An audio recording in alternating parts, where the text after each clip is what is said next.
Ô Marie conçue sans péché. Priez pour nous qui avons recours à vous. En ce temps-là, Marie se remit en route et se rendit avec empressement vers la région montagneuse dans une ville de Judée. Frères et sœurs, ce premier verset, extrait de l'évangile de ce dimanche, vient après le tête-à-tête à huis clos de l'ange Gabriel et de Marie. Sans autre transition que la liaison topique chez des évangélistes en ce temps-là. L'espace est maintenant ouvert, non localisé, la ville mentionnée mais non indiquée. La motivation de Marie, objet du récit, pas davantage. Dans ce contexte, m'arrête le mot empressement, choisi par l'évangéliste pour caractériser la démarche de Marie, comme s'il résumait sa ou ses motivations. Serait-ce la marque de cette visitation? Deux cousines, deux futures mamans, tombant dans les bras l'une de l'autre. Au second verset viendront les détails. Nous sommes dans la maison de Zacharie et s'y déroule une histoire merveilleuse. Jean, le futur Baptiste, tressaille dans le sein d'Élisabeth. Son Seigneur vient d'entrer dans la maison. Une histoire merveilleuse. Sauf que Noël n'est pas un conte de fées, une émouvante histoire écrite pour émerveiller les enfants. La Nativité ouvre historiquement un monde nouveau, une nouveauté que traduira bien la question de Nicodème à Jésus. Comment un homme peut-il naître quand il est vieux? En prenant un départ aussi neuf qu'une naissance, dira Jésus. En quittant la nuit pour venir à la lumière, en s'engageant dans une démarche de foi. Frères et sœurs, naître chaque matin, c'est prendre son bâton de pèlerin, marcher sur les pas des bergers qui, à l'annonce de l'ange, s'empressent de répercuter l'écho de la bonne nouvelle qu'ils viennent les premiers de recevoir. Telle est l'extraordinaire responsabilité qui nous est confiée, notait Benoît XVI. Faire connaître avec empressement à nos frères et sœurs le véritable et unique trésor dont ils ont une profonde nostalgie, même lorsqu'ils semblent l'ignorer ou qu'ils le nient. Le véritable et unique trésor, oui.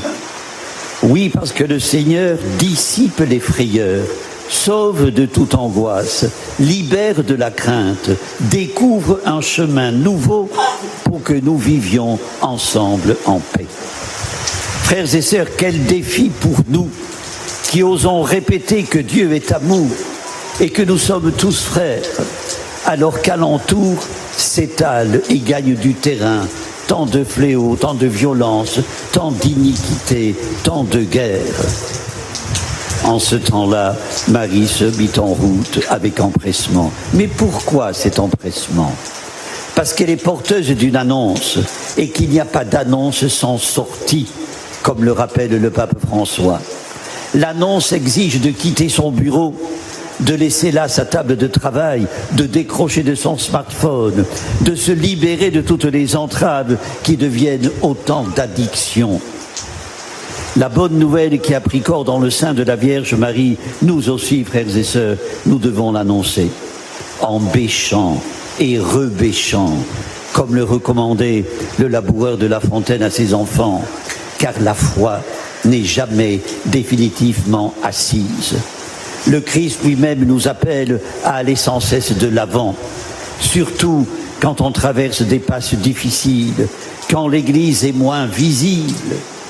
Il est de la nature de Marie de visiter, écrivait le Père Voyaume. Son empressement à aller vers Élisabeth nous incline à faire de même, à quitter notre train-train quotidien, à aller voir le soleil derrière les nuages, disait le saint cardinal Newman. Frères et sœurs, souvenez-vous d'Élie, le vainqueur des Baals, qui décampe piteusement, car il craint les foudres de la reine Jézabel. Il déserte, il revêt à reculons le chemin de ses ancêtres. Mais le Dieu tout-puissant, plus puissant que Jézabel et ses émules, veille sur lui l'invite à se lever, à reprendre des forces. Il est long le chemin qu'il te reste, lui dit l'ange du Seigneur. Stimulante histoire qui n'est pas d'hier, prétérite, fabuleuse, mais quotidiennement répétée. Noël la recharge d'espérance. Frères et sœurs, la plus grande faute est de refuser que de croire que Dieu nous aime. C'est une insulte à l'amour. Ne fermons pas notre cœur à l'espérance, quand même elle le flageolerait. C'est à notre obstination, à la constance de notre amour, que le Seigneur jaugera notre foi. En ce temps-là, Marie se mit en route avec empressement. Regardons au-delà des drames dont nous accable notre actualité. Ne jetons pas l'éponge, malgré les afflictions du présent. Ne cédons ni à la résignation, ni aux déplorations. L'une et l'autre assassinent l'espérance, font perdre la conviction que le Seigneur ouvre la route et guide nos pas.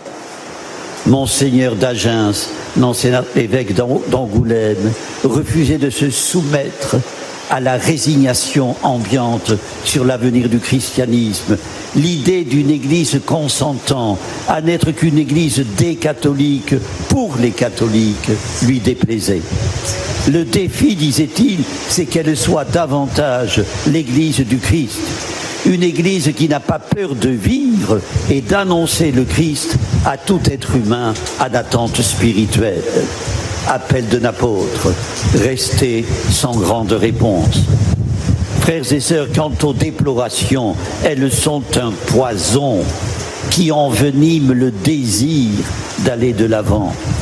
Comme antidote, un petit frère de l'Évangile donnait ce conseil: ne dites plus tout va s'écrouler, mais dites, et c'est vrai, tout est en ruine. Et vous vous apercevrez qu'il est beaucoup plus stimulant et joyeux de se considérer comme les bâtisseurs d'un lendemain nouveau plutôt que comme les défenseurs d'un passé vieilli et compromis. Notre-Dame de Paris, sauvée de la ruine, l'atteste. La grâce du Saint-Esprit ignore les lenteurs, écrit saint Ambroise. Frères et sœurs, pour que tant de personnes âgées ou malades ne passent pas Noël dans la solitude et l'oubli, empressons-nous de les visiter, au moins de leur faire signe. La tâche n'est pas au-dessus de nos forces. Marie est la Vierge de la promptitude, dit le pape. Comme elle, mettons-nous en route avec empressement vers les autres. Apportons-leur notre présence affectueuse, faisons-les tressaillir de joie. Mettons du cœur là où il en manque, mettons de l'humain là où il fait tant défaut. Rendons-nous dans les maisons où le Seigneur n'est ni exalté, ni béni. Amen. Amen. Prions le Seigneur. Dieu de longue patience, tu ne cesses de visiter ton peuple. Éveille-nous au signe de ta présence, et nous aurons hâte d'annoncer la bonne nouvelle du salut.